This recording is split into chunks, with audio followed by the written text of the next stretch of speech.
O que te falaram sobre a história da Terra? Os pregadores do materialismo como Carl Sagan dizem que a Terra tem 4,5 bilhões de anos e que a vida surgiu numa sopa primordial há 3,5 bilhões de anos. Uma simples circunstância química levou a um dos grandes momentos na história do nosso planeta. Havia muitos tipos de moléculas na sopa primordial. Este nosso humilde ancestral também levou a animais guarnecidos com peles espinhosas com órgãos internos, incluindo a nossa prima, a estrela do mar. Molécula por molécula, quase não há diferenças importantes entre os macacos e os humanos. Estas são algumas das coisas que as moléculas fazem depois de 4 bilhões de anos de evolução.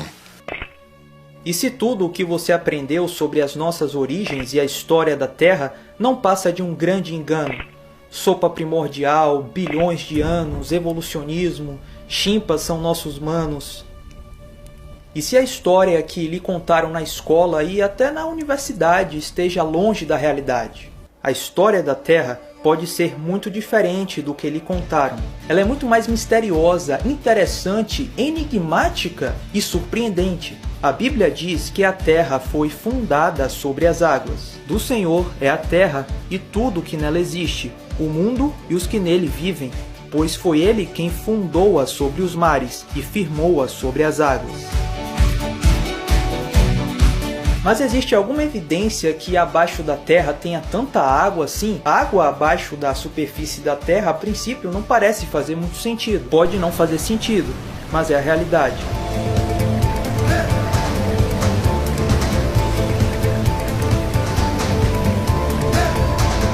Veja essa notícia no site da revista Galileu. Pesquisadores descobriram, após décadas de estudos, que um vasto reservatório de água, suficiente para encher os oceanos da Terra 3 vezes, pode estar escondido quilômetros abaixo da superfície da Terra.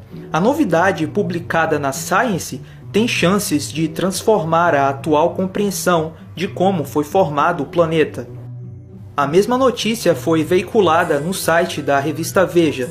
Cientistas descobriram que uma vasta reserva de água, suficiente para encher os oceanos da Terra 3 vezes, pode estar confinada centenas de quilômetros abaixo da crosta terrestre. A novidade publicada nesta sexta-feira na revista Science pode transformar o que se sabe atualmente sobre a formação do planeta. A descoberta indica que a água da Terra pode ter vindo de seu interior, levada à superfície pela atividade tectônica, em vez de depositada por cometas que atingiram o planeta durante sua formação, como afirmam as teorias atuais. Bem, a Bíblia já dizia isso há muito tempo, por que não acreditaram nela? Preferiram acreditar em teorias infantis de que os oceanos da Terra foram formados por cometas de gelo? Ora, senhores, já está na hora de acordar. Eles voluntariamente ignoram isto, que pela palavra de Deus, já desde a antiguidade, existiram os céus e a terra, que foi tirada da água, e no meio da água subsiste. Um outro grupo de cientistas também diz ter encontrado um oceano subterrâneo maior do que os oceanos da superfície da Terra. Cientistas russos, franceses e alemães descobriram um oceano subterrâneo do Éon Arqueano, que é maior do que o oceano global. A pesquisa da equipe de geoquímicos foi publicada na revista Nature. Segundo ela, o grande reservatório de águas fica debaixo da superfície da Terra, a uma profundidade de 410-660 quilômetros. Foi formado nos tempos antigos em condições de alta pressão e temperatura. É fato que existem quantidades enormes de água debaixo da Terra, e era exatamente isso que esperaríamos encontrar caso um dilúvio que inundou toda a Terra tivesse acontecido, assim como descreve a Bíblia. Naquele mesmo dia, se romperam todas as fontes do grande abismo. A Terra abriu. Deve ter sofrido um rasgão imenso e isso formou placas de rochas por toda a Terra. E podemos ver as cicatrizes dessa rachadura ainda hoje. A mais conhecida é a falha de San Andreas.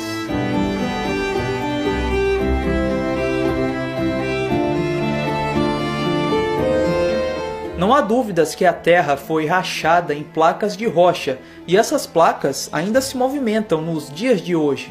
O livro de Jasher, citado em Josué 10, verso 13, e 2 Samuel 1, verso 18, diz que, e naquele dia, o Senhor fez tremer toda a terra, e o sol escureceu, e as fundações do mundo se enfureceram, e toda a terra foi movida violentamente, e o relâmpago flamejou, e o trovão rugiu, e todas as fontes da terra foram abertas, como nunca antes conhecidas pelos habitantes. E Deus fez esse ato poderoso a fim de aterrorizar os filhos dos homens, para que não houvesse mais mal sobre a terra.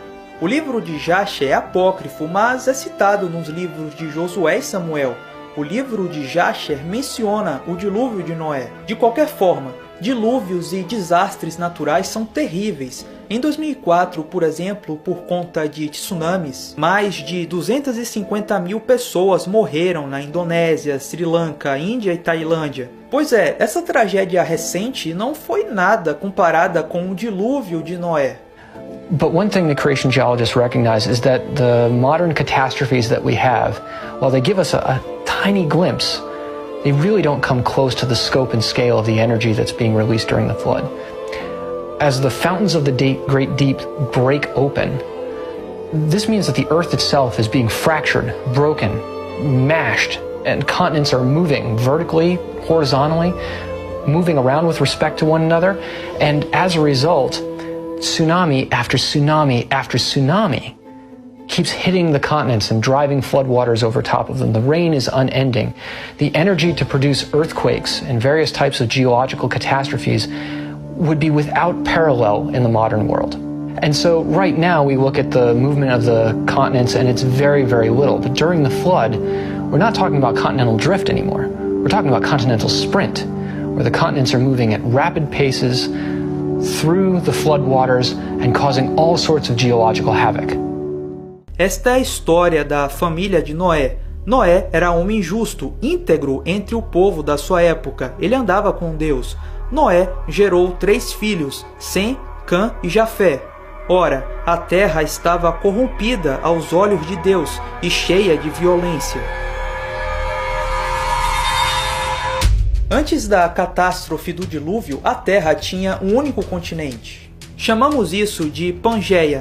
Quando as águas do dilúvio subiram, esse único continente foi literalmente rasgado, dando origem aos continentes que conhecemos hoje. Estas placas de rocha se movimentaram muito rapidamente durante o dilúvio, e quando a Terra se movimenta, ocorrem terremotos, ocorrem tsunamis e vulcanismo, uma verdadeira catástrofe.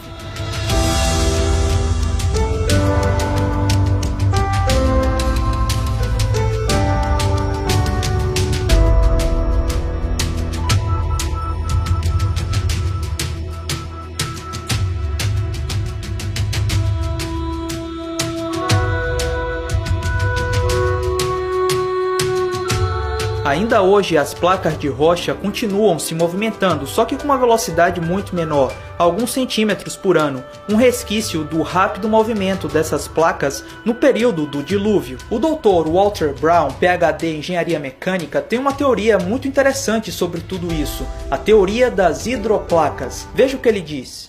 Para explorar ainda mais o assunto, procuramos o diretor aposentado de um dos principais laboratórios de pesquisa e desenvolvimento do Departamento de Defesa, o Dr. Walter Brown. Podemos ver em nosso planeta 17 aspectos muito estranhos, que podem agora ser sistematicamente explicados como sendo o resultado do cataclismo de um dilúvio global, cujas águas irromperam de câmeras subterrâneas com uma liberação de energia excedendo a explosão de 10 bilhões de bombas de hidrogênio.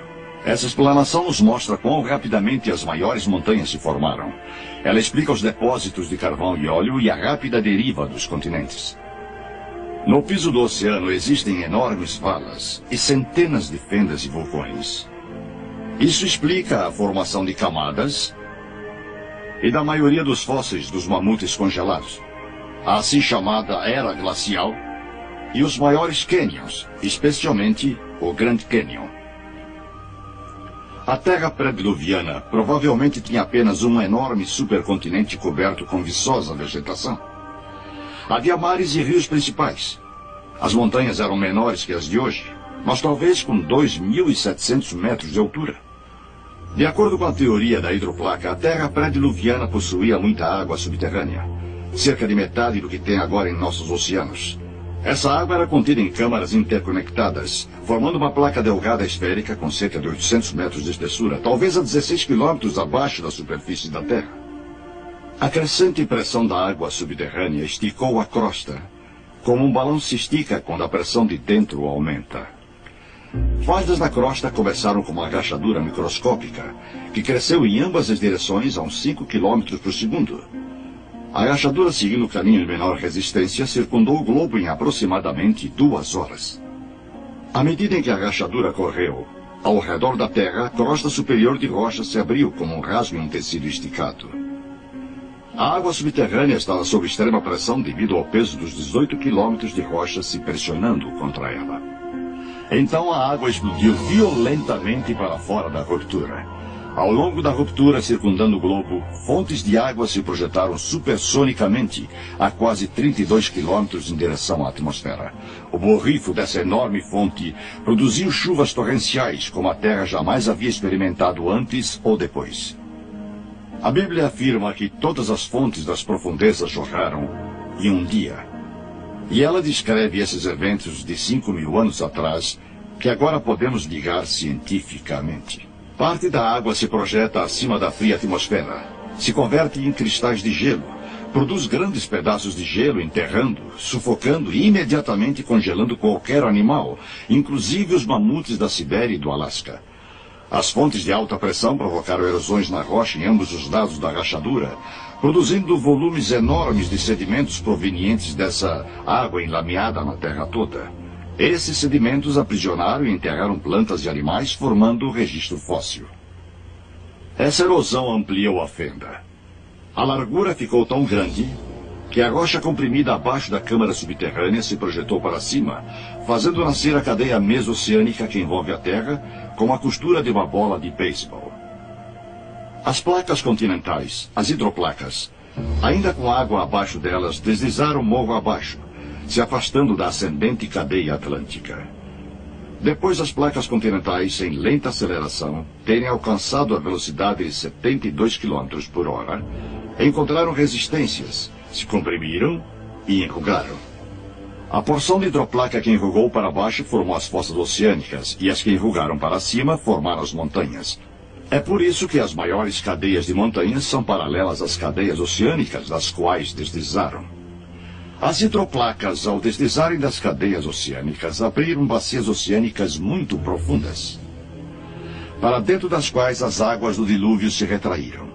Nos continentes, cada depressão ou bacia ficou com água até a borda, produzindo lagos pós-diluvianos. A demonstração da maciça catástrofe mundial da antiguidade que acabaram de testemunhar apoia a história bíblica do dilúvio em todos os detalhes. Pela teoria da hidroplaca, se a subducção foi rápida, ou seja, se uma placa entrou embaixo da outra rapidamente, isso possibilita a placa estar levando a água que estava na superfície, que foi o que ajudou a descer o nível da água do dilúvio, certo? E é o que gerou essa quantidade absurda de água no interior da Terra, que o pessoal agora conhece, né? Tá na revista Science, não é uma revista qualquer. E, bom, isso demonstra claramente o quê? Que não tem como a gente explicar os dados que a gente tem sem o dilúvio. Nós lemos em Gênesis 7 e 8 que as fontes do grande abismo foram quebradas e derramaram água de dentro da terra por 5 meses. Além disso, choveu torrencialmente por toda a terra durante 40 dias e noites. As comportas do céu foram abertas. Gênesis 7, verso 11. Com essa quantidade de chuva, não é de se admirar que todas as colinas e as montanhas estivessem cobertas. Toda a terra estava coberta por águas. O mundo, que então estava transbordando de água, pereceu. Toda a vida que respira ar na terra foi varrida, e pereceu. Mas existem evidências que essas coisas realmente aconteceram? Existem evidências de um dilúvio que sepultou os animais, as plantas e cobriu toda a terra? Vamos ver.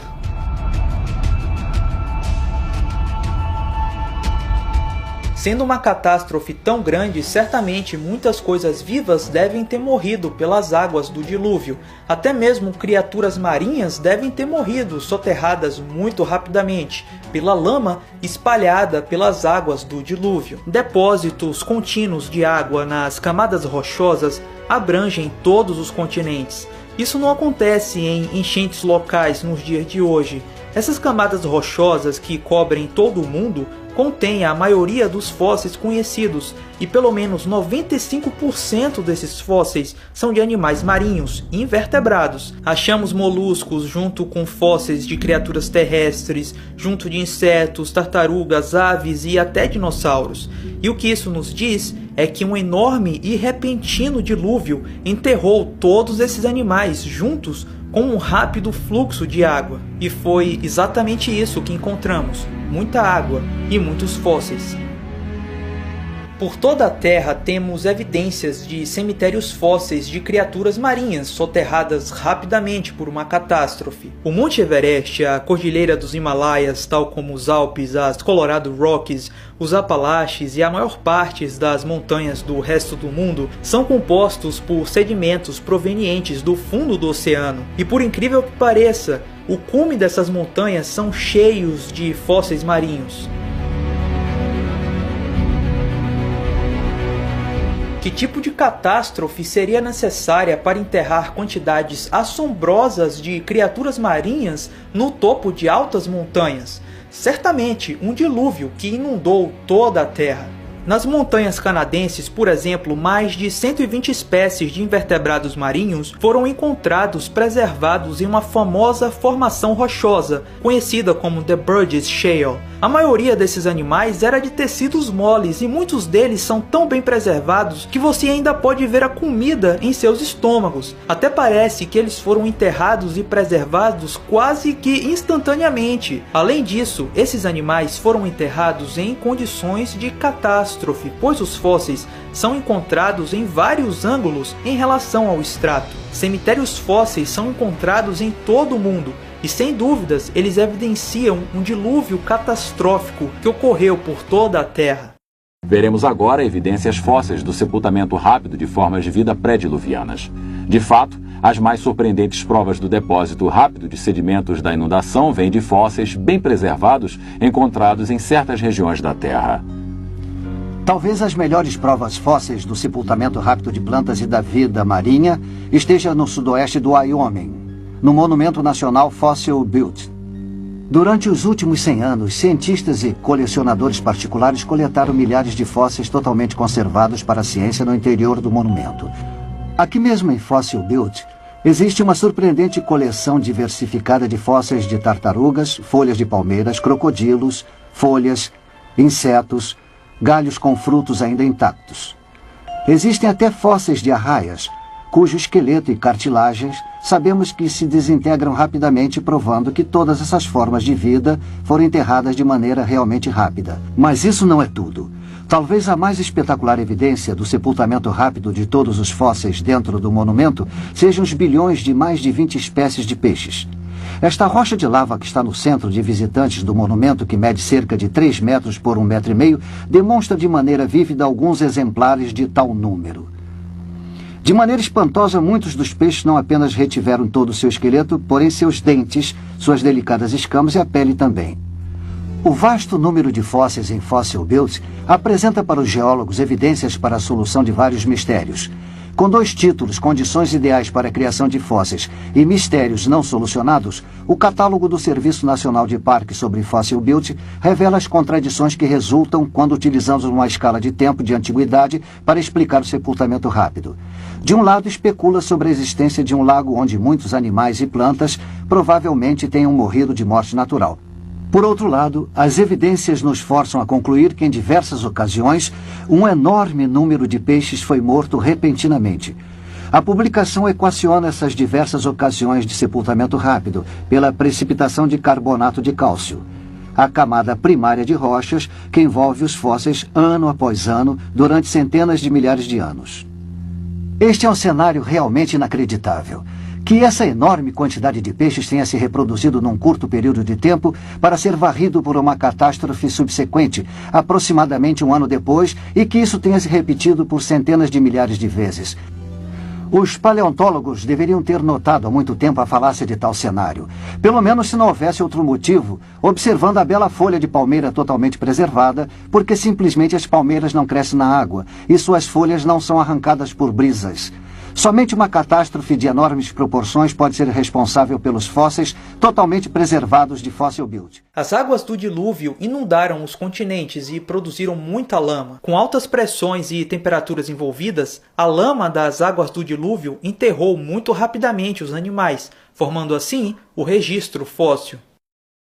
If Noah's flood created the bulk of our fossils and sedimentary rocks, then we would expect that as the flood starts in the ocean and drives its way on towards the continents, that it would pick up these marine ecosystems, burying them in sediment and driving them up onto the land where they would become fossilized and become sedimentary rocks.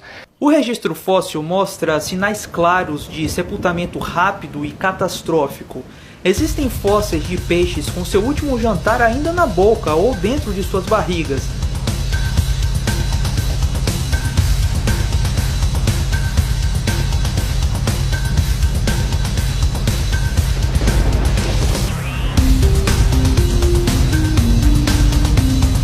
Esse peixe, por exemplo, foi sepultado enquanto estava dando à luz. Existem fósseis de dinossauros preservados em uma posição de afogamento, com o pescoço arqueado para trás e a cauda esticada, ou seja, evidência de catástrofe. Existem fósseis de trilobitas onde é possível ver as suas trilhas.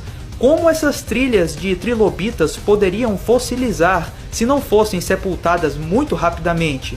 Existem fósseis de dinossauros enterrados juntos.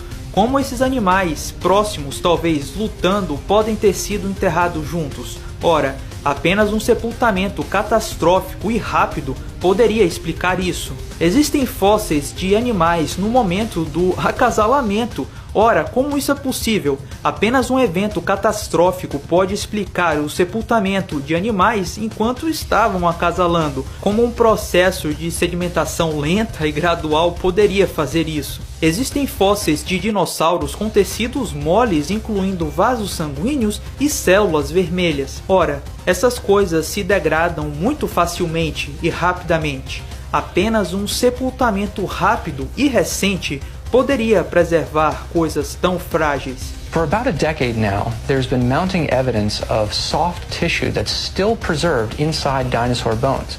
Now, if these bones are supposed to be millions and millions of years old, the soft tissues like blood vessels and red blood cells and other materials should have long since degraded. But starting in 2005, with the discovery of a dinosaur leg bone from Tyrannosaurus rex, there were these different soft tissues that were in there, and they were still stretchy. A blood vessel that could actually be taken with tweezers and stretched out would snap back into place.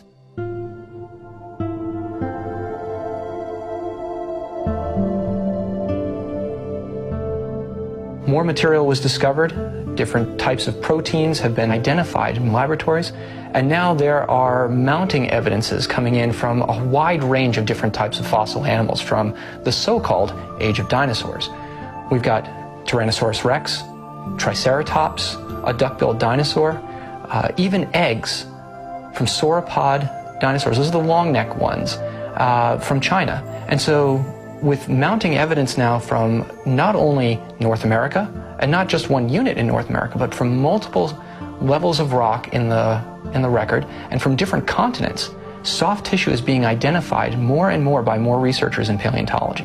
Existem fósseis de coisas delicadas como libélulas e águas-vivas gelatinosas. Ora, apenas uma sedimentação catastrófica poderia preservá-los da decomposição e erosão. And Darwin, in The Origin of Species, he said, "No organism wholly soft can be preserved." But that is nonsense, for even he knew fossil sand ripples and even raindrops were preserved in the rocks. And today, we have fossils of jellyfish, of worms, right from the fossil record. Mas, cara, não seria necessário muito tempo, milhões e milhões de anos para ocorrer a fossilização?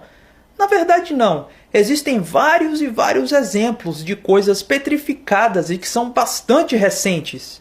Esse ursinho Ted foi petrificado em meros 5 meses numa cachoeira em Yorkshire, Inglaterra. Quando a água bate nos objetos pendurados nessa cachoeira, a calcita mineral é depositada juntamente com pequenas quantidades de outros minerais.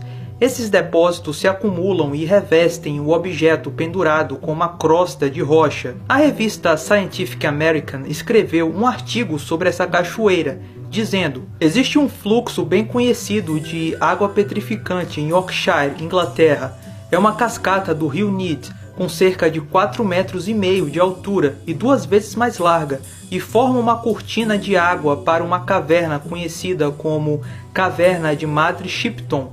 Essa cascata tem uma infinita variedade de objetos pendurados para serem petrificados pela água que escorre sobre eles. Coisas como esponjas, livros, luvas, lençóis e véus, chapéu de caçador, botas, etc. Ficam tão petrificadas quanto as pessoas que procuram os resultados petrificantes. Uma esponja fica petrificada em poucos meses lá, um livro ou boné em 1 ano ou 2, um gato ou pássaro um pouco mais. Essa matéria foi publicada na Scientific American, uma revista científica mainstream. Sim, mas só que em 1889, época que o darwinismo e evolucionismo eram considerados falácias altamente especulativas. Será mesmo necessário centenas de milhares de anos ou milhões e milhões de anos para petrificar ou fossilizar algo? Se uma mera cachoeira consegue petrificar coisas, imagine você o que as águas do dilúvio não poderiam fazer com altas pressões, temperaturas e muita sedimentação. Afinal, quanto tempo leva para formar um fóssil? A maioria das pessoas vai dizer que leva muito e muito tempo. Os paleontólogos tipicamente dizem que os fósseis têm milhões de anos de idade. Mas a experiência, que é, afinal, sobre o que é a ciência, mostra que é bastante comum coisas se tornarem pedras muito rapidamente, sob certas circunstâncias. Um mineiro perdeu seu chapéu em uma mina na Austrália chamada The Spray Mine. O chapéu foi encontrado 50 anos depois, transformado em uma rocha de calcário. Durante os 50 anos que o chapéu ficou desaparecido, a mina foi coberta por água e os produtos químicos da água precipitaram dentro da estrutura aberta do chapéu, que era feito de feltro. Esses produtos químicos da água transformaram o chapéu mole em uma pedra através de um processo chamado calcificação. O chapéu hoje está no Museu de Mineração da Tasmânia.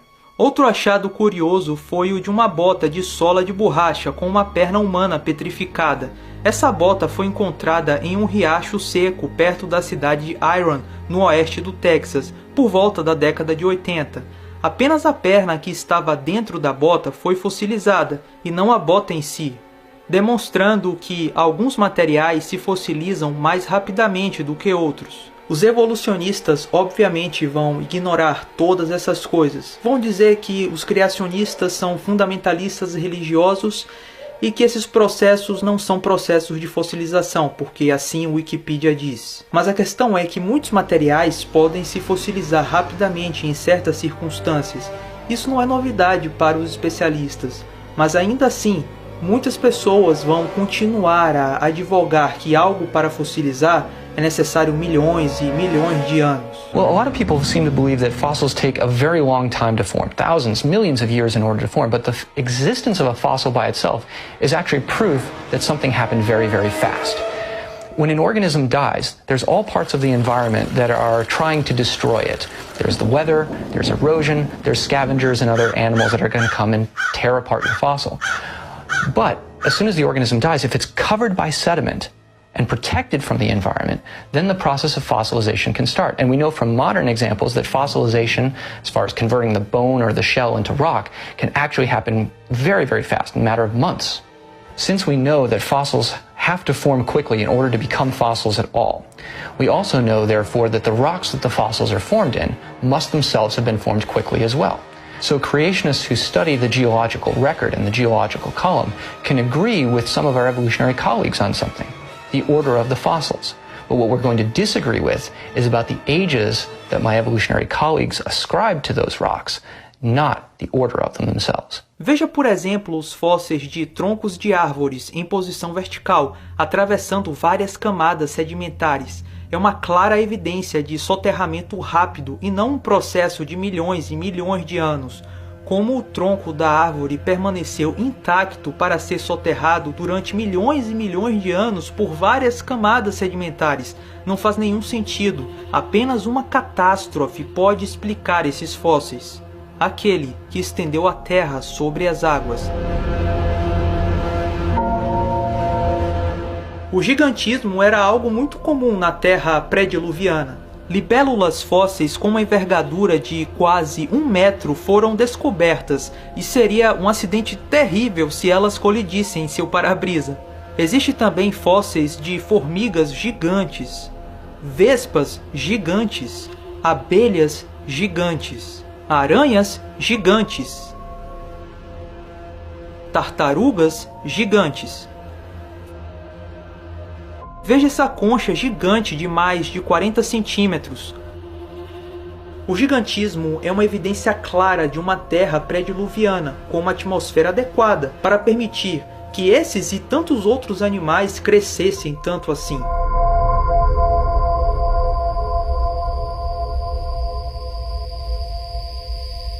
Todos concordam que o cume do Monte Everest já esteve uma vez sob o fundo do mar.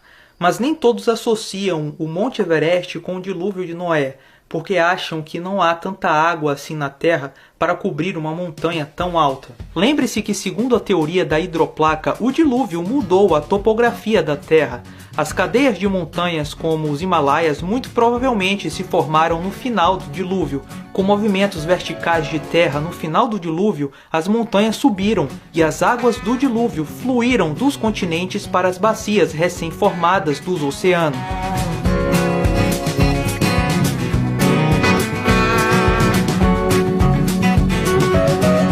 Devido à falta de erosão, as montanhas devem ter se formado recentemente e rapidamente.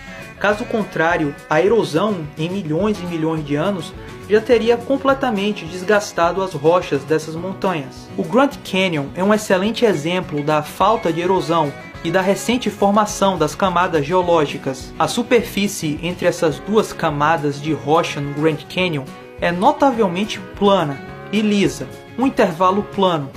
Mas de acordo com a geologia convencional, existe uma lacuna de 6 milhões de anos entre essas duas camadas de rocha.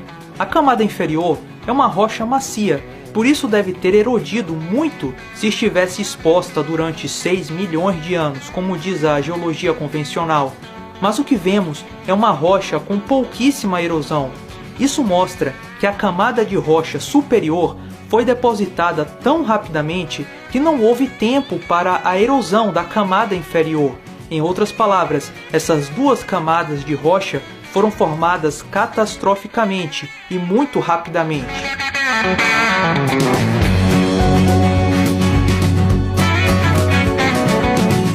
Além da falta de erosão de rochas com supostos milhões e milhões de anos, existem também rochas literalmente dobradas.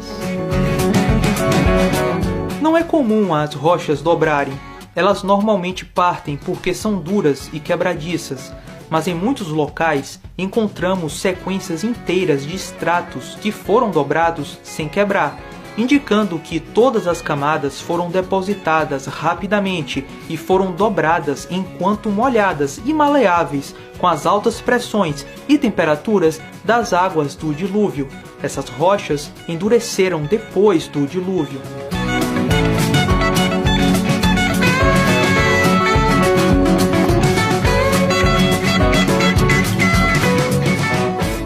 Rock is brittle. It doesn't bend very easily. If you try and bend it, it breaks. Now, granted, on a big scale, you might be able to get some pretty big bends out of a large rock. But these bends are tight and close, and you can walk from one end of them to the other. This type of bend and folding without breaking the brittle rock means that maybe it wasn't brittle rock at the time of its formation. These might have been much softer materials. After all, they were laid down during Noah's flood. They've been compacted down, started off horizontal, but then as the tectonic movements occurred, they shifted and folded them while they were probably still soft. So when we look at it this way, what we realize is that the really tall mountain chains, the Alps, the Rockies, the Himalayas, they didn't exist before the flood. The whole reason that they exist is because of the flood.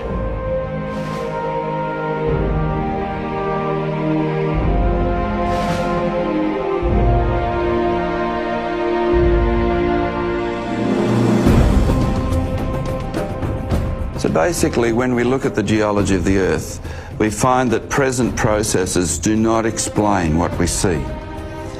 Rather, what we see points to catastrophic processes in the past, and when we think about what those could be, it fits exactly with the account in Genesis of Noah's flood, which destroyed the whole Earth. The flood wipes away millions of years from the geological record. Those millions of years are necessary for evolution to occur. No millions of years, no evolution. A realidade do dilúvio de Noé é um ponto crucial entre as visões de mundo evolucionária e bíblica. Com o dilúvio de Noé, os bilhões e bilhões de anos da história da Terra desaparecem. O dilúvio de Noé é responsável pelas principais características geológicas da Terra e também pelo seu registro fóssil. Agora cinge os teus lombos como homem e perguntar-te-ei e tu me ensinarás. Onde estavas tu quando eu fundava a terra? Faze-mo saber, se tens inteligência.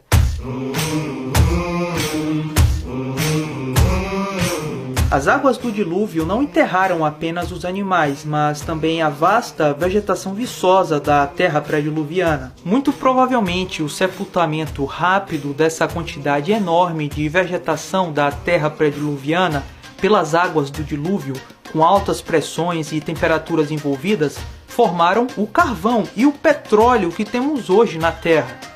Anteriormente, pegamos e colocamos um pedaço de madeira como este num tubo de aço.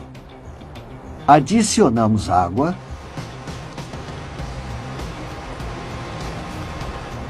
Então lacramos.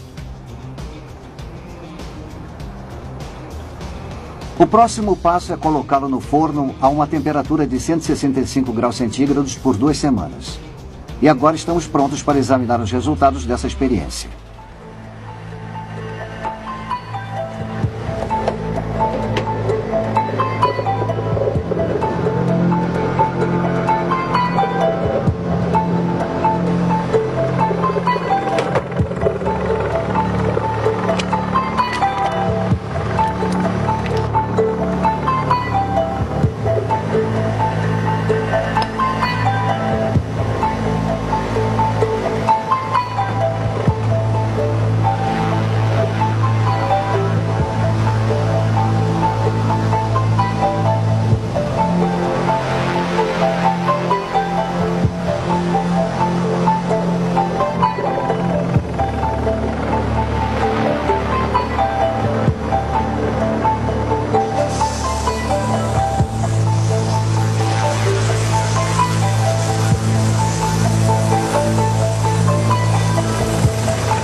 Como podemos observar, esta madeira está agora mais escura em sua coloração. Também está mais macia. Uma reação química entre o vapor e a madeira sob pressão fez com que tais mudanças ocorressem. Esta amostra ainda não é carvão. Mas, na realidade, o processo de transformação em carvão foi iniciado. A questão é, o carvão irá ser o resultado obtido se essa experiência ou uma variação se prolongar por um período mais longo? Os cientistas do laboratório Argonne responderam a essa pergunta através de uma série de experiências realizadas na década de 80. Um dos primeiros relatórios acerca de seu trabalho foi publicado na revista Notícias de Química e Engenharia, no exemplar de 21 de novembro de 1983. Na página 42 da revista, lemos a seguinte citação. Químicos do Laboratório Nacional Argonne conseguiram criar um tipo de carvão artificial de materiais naturais existentes. O processo é bem menos complicado do que era anteriormente imaginado ser necessário e fornece um novo entendimento acerca da estrutura do carvão e de como alterá-la. Posteriormente, quando o relatório foi publicado no jornal científico Geoquímica Orgânica, o jornal inglês de ciências Nature informou o sucesso que obtiveram ao realizarem tal experiência. Na página 316 do jornal Nature, de 28 de março de 1985, lemos o seguinte. Winans e seus colegas do Laboratório Nacional Argonne levaram menos de um ano para preparar um carvão sintético inteiramente caracterizado. O material que produzem não pode ser distinguido do carvão verdadeiro através de todas as técnicas aplicadas até o momento, e sua síntese suscita muitas questões interessantes a respeito da química do carvão. Para entender seus resultados, vamos primeiramente falar sobre a estrutura básica da madeira. Os dois principais componentes da madeira são celulose e lognina. A lognina age basicamente como um agente de união para as fibras da celulose. Diversas variações da experiência de Argonne foram realizadas, porém a fórmula de sucesso combinava lognina e barro com o calor. Cerca de 150 graus Celsius na ausência de oxigênio. Durante um período de aproximadamente 8 meses, o carvão artificial foi produzido. A rapidez através da qual o carvão se forma quando o vapor interage com a madeira sob pressão nos leva a indagar. Poderia o vapor ou a água quente também produzir a rápida transformação de matéria orgânica em petróleo? Um artigo Água a Água por toda parte, publicado no exemplar de 20 de fevereiro de 1993 da revista Notícias da Ciência, responde a tal pergunta. Pesquisadores da Exxon descobriram que a água exercia um papel essencial na formação do petróleo. Esforços para sintetizar o petróleo não obtiveram sucesso até que água muito quente foi adicionada ao veículo reator contendo a amostra de rocha. Quando isso foi feito, uma camada de petróleo foi encontrada na superfície da água no final da experiência. Tal resultado prova que há um caminho alternativo para a produção de petróleo na Terra, com a água superaquecida representando um papel determinante. O artigo indicava que essa descoberta poderia entrar em choque com as ideias estabelecidas sobre a formação do petróleo. Na verdade, no entanto, outros acontecimentos naturais já estão indo de encontro a teorias convencionais. Por incrível que pareça, certos pesquisadores aqui na Universidade Estadual de Oregon publicaram relatórios demonstrando evidência de formação de petróleo atualmente na bacia Guayamos, no Golfo da Califórnia. Atualmente no Golfo da Califórnia, numa profundidade de 2.000 metros do nível da água, há um depósito de sedimentos orgânicos derivados de algas marinhas e outras fontes orgânicas. Abaixo do depósito, a água superaquecida está sendo pressionada para cima de uma profunda fonte de calor através desses sedimentos.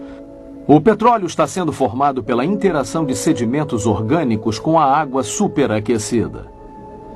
Esse petróleo hidrotérmico da bacia de Guayamos, na verdade, não pode ser distinguido do petróleo cru retirado de poços perfurados em outros locais na Terra. A implicação de tal descoberta não pode ser superestimada. A possibilidade existe de que a gênese dos reservatórios de petróleo cru abundantes através do mundo talvez seja explicada por um processo hidrotérmico similar ao que acontece na bacia de Guayamos. Porém, ao invés de uma dispersão aberta de petróleo diretamente para a água do mar, um sistema fechado poderia facilmente ser visualizado onde um reservatório de petróleo cru poderia ser coletado. É concebível que um grande dilúvio universal tenha sido essencial na produção das enormes reservas de petróleo do Oriente Médio e de outros locais.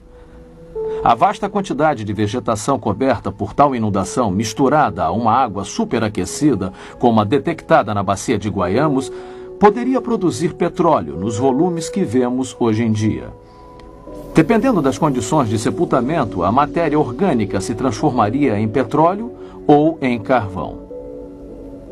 Ele ajunta as águas do mar num só lugar, das profundezas faz reservatórios.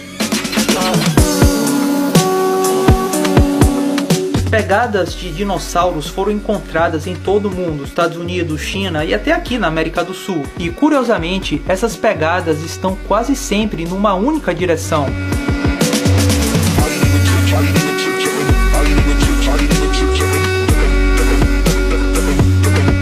Pegadas de dinossauros em uma única direção é realmente impressionante, porque quando os animais estão relaxados, eles se movimentam em várias direções. Quando os animais ficam com medo, eles tendem a se mover rapidamente numa única direção. Então, por que as pegadas dos dinossauros sugerem que eles entraram em pânico quando as fizeram? Uma catástrofe como um dilúvio seria uma resposta bem convincente. À medida que as águas subiam durante o dilúvio de Noé, vários mecanismos como os movimentos de maré da água fizeram com que os sedimentos inundados fossem brevemente expostos. Os dinossauros, antes de se afogarem nas correntes, fizeram rastros nesses sedimentos. Lembre-se que os dinossauros eram grandes, então eles provavelmente ficaram muito tempo tentando fugir das águas do dilúvio. Os dinossauros estavam em pânico quando faziam suas pegadas, e isso explica porque a trajetória das pegadas encontradas são retas. Além disso, a preservação das trilhas das pegadas dos dinossauros teriam que ser enterradas muito rapidamente para fossilizarem, exatamente o que aconteceria numa catástrofe como o dilúvio. O Senhor viu que a perversidade do homem tinha aumentado na terra, que toda a inclinação dos pensamentos do seu coração era sempre e somente para o mal.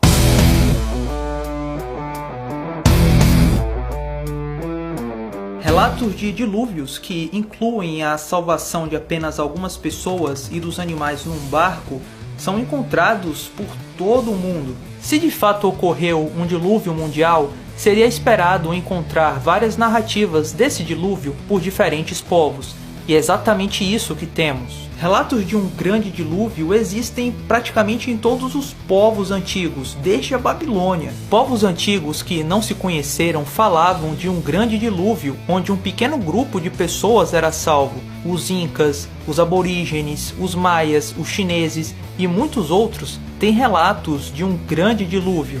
O Dr. Duane Dish diz que existem mais de 270 relatos de diferentes culturas ao redor do mundo sobre um dilúvio devastador. Esse gráfico mostra as semelhanças que vários mitos têm com o relato do Gênesis do dilúvio de Noé. Embora existam grandes diferenças, essas lendas e histórias contêm semelhanças com aspectos do relato histórico real, o dilúvio de Noé registrado na Bíblia. Enfim, todo mundo do passado falava em um grande dilúvio. Muitas coisas foram ditas nesse vídeo, eu vou tentar agora resumir tudo em linhas gerais. Vimos que existe água subterrânea suficiente para cobrir as montanhas da Terra pré-diluviana, ou seja, é perfeitamente plausível que as águas cobriram todo o planeta no passado. Pela teoria das hidroplacas, as grandes montanhas como o Monte Everest subiram após o dilúvio de Noé, e os continentes também foram formados após o dilúvio. Vimos que, com certas condições, é possível a rápida formação do petróleo e do carvão. Isso nos sugere que o petróleo e o carvão foram formados recentemente pelo evento catastrófico das águas do dilúvio.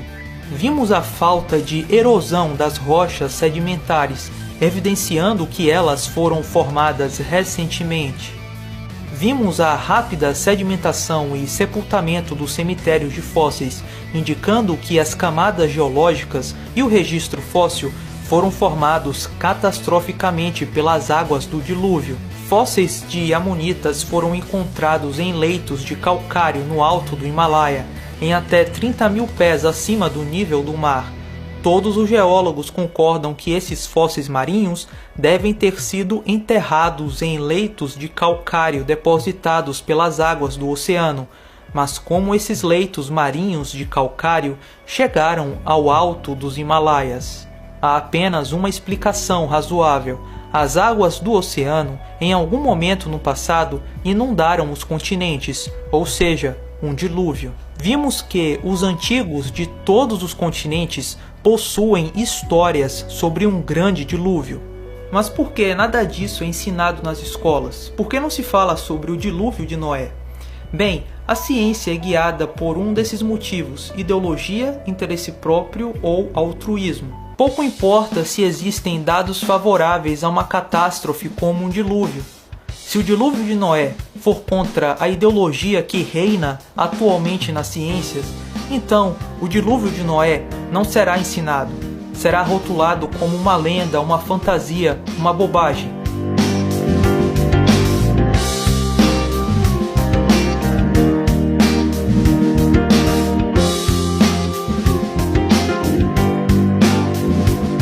Evidenciar o dilúvio de Noé seria confirmar o relato bíblico, e tem pessoas que odeiam isso.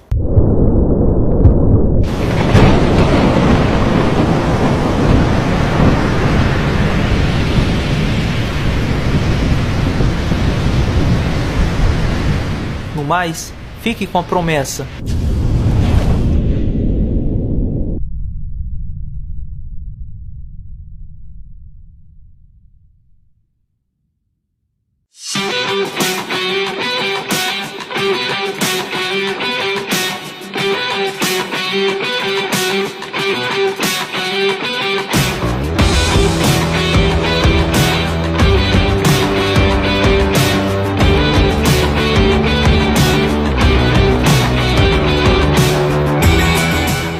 Dilúvio tá aí. Quem não acredita no dilúvio não acredita em dado científico também, porque todos os dados científicos apontam para a mesma direção: a teoria da hidroplaca e o dilúvio. Bom, por hoje é isso. Muito obrigado.